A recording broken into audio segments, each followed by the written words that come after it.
ഫ്ലഫിയായിട്ടുള്ള paneer sandwich ഉണ്ടാക്കാം. അതിനായിട്ട് ആദ്യം വേണ്ടുന്നത് അതിനൊരു സോസ് തയ്യാറാക്കണം. സോസ് തയ്യാറാക്കാനായിട്ട് ഒരു സവാളയും 10 എണ്ണത്തിനുള്ള നമ്പറിലുള്ള 10 സാൻഡ്വിച്ച് ചെയ്യാനെ കൊണ്ടുള്ള സാധനമാണ് ഞങ്ങൾ എടുത്തിരിക്കുന്നത്. അതിൽ ആദ്യമേ സവാളയും തക്കാളിയും കൂടെ ഒന്ന് ചെറുതായിട്ട് ബട്ടറിൽ സോട്ട് ചെയ്ത് വഴറ്റിയെടുത്തിട്ട് അതിലേക്ക് ഇച്ചിരി അണ്ടിപ്പരിപ്പ് കുതിർത്തതും കൂടി ഇട്ട് മിക്സിയിലിട്ട് അരച്ച് പേസ്റ്റാക്കി ഒരു സോസ് തയ്യാറാക്കണം. അടുത്തതായിട്ട് സാൻഡ്വിച്ചിന് ആവശ്യമായിട്ടുള്ള ഫില്ലിങ്ങിന് ആവശ്യമായിട്ടുള്ള സാധനങ്ങൾ പനീർ, ക്യാപ്സിക്കം, തക്കാളി, സവാള, പച്ചമുളക്, കുഞ്ഞു കഷ്ണം ഇഞ്ചി, കുഞ്ഞ് 2 അല്ലി വെളുത്തുള്ളി, മല്ലിയില, ഇത്രയും സാധനങ്ങളാണ് ആവശ്യമായിട്ടുള്ളത്.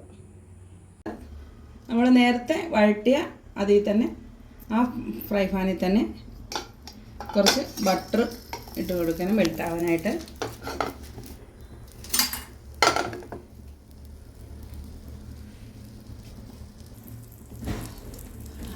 ബട്ടർ മെൽറ്റായി വരുമ്പം നമുക്ക് പനീർ അതിനകത്തിലൊരു ഹാഫ് ഫ്രൈ ചെയ്തെടുക്കാം.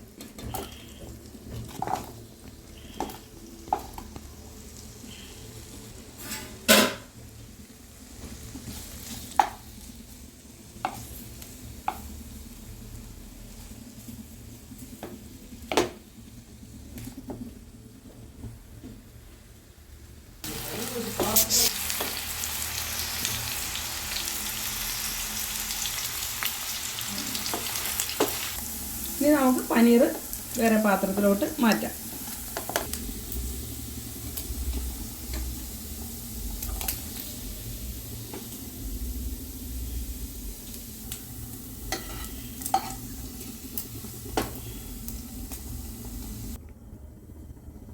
അടുത്തായിട്ട് ഇഞ്ചി, വെളുത്തുള്ളി, പച്ചമുളക് എന്നിവ വഴറ്റാനായിട്ട്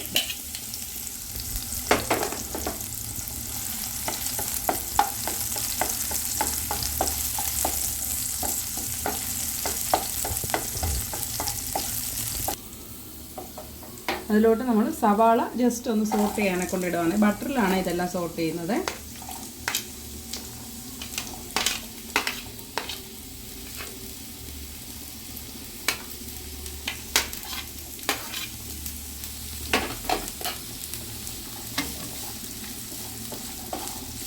ജസ്റ്റ് ഒന്ന് വാടിയാൽ മതി.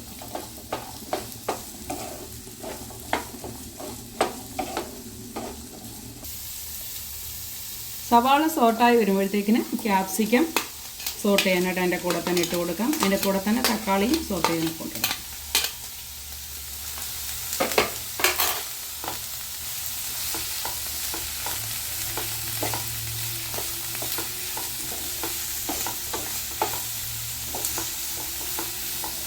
ആവശ്യത്തിനുള്ള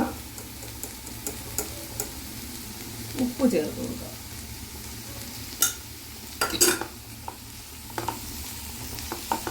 അതെല്ലാം ഒന്ന് സോർട്ടായി വരുമ്പോഴത്തേക്കിന്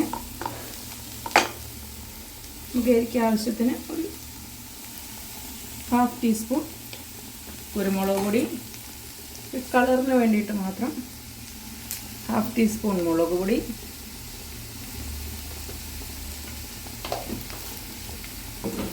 എന്നിവ ചേർത്ത് വഴറ്റിയെടുക്കും.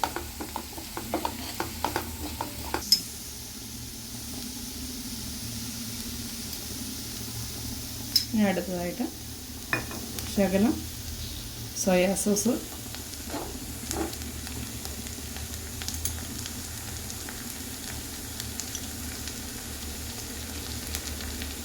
ശകലം ചില്ലി സോസ്,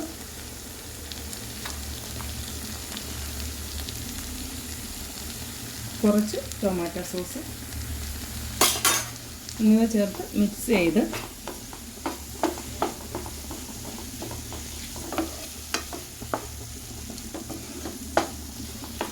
നമ്മൾ നേരത്തെ അരച്ച് വെച്ച പേസ്റ്റ് ഫ്ലഫി ആക്കാനെ കൊണ്ട് അതിനകത്തിലേക്ക് ഇട്ട് കൊടുക്കുക.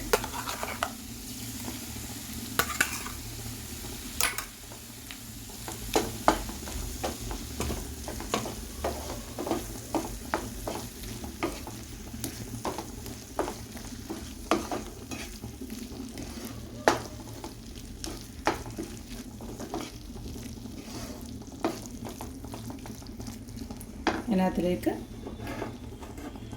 നമുക്ക് നേരത്തെ ഫ്രൈ ചെയ്ത് വെച്ച പനീറും കൂടെ ഇട്ട് കൊടുക്കാം.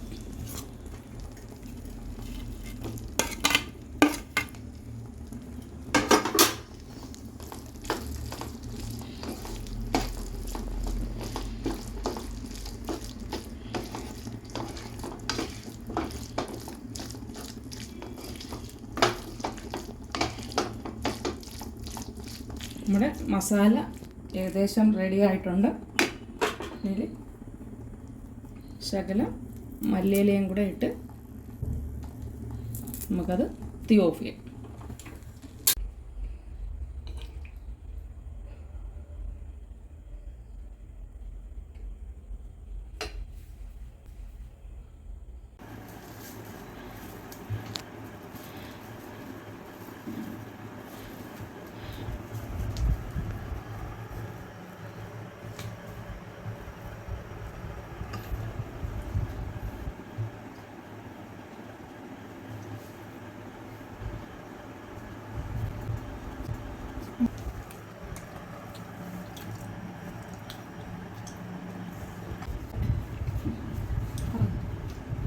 സൂപ്പർ. എല്ലാവരും ഇത് ട്രൈ ചെയ്ത് നോക്കണേ.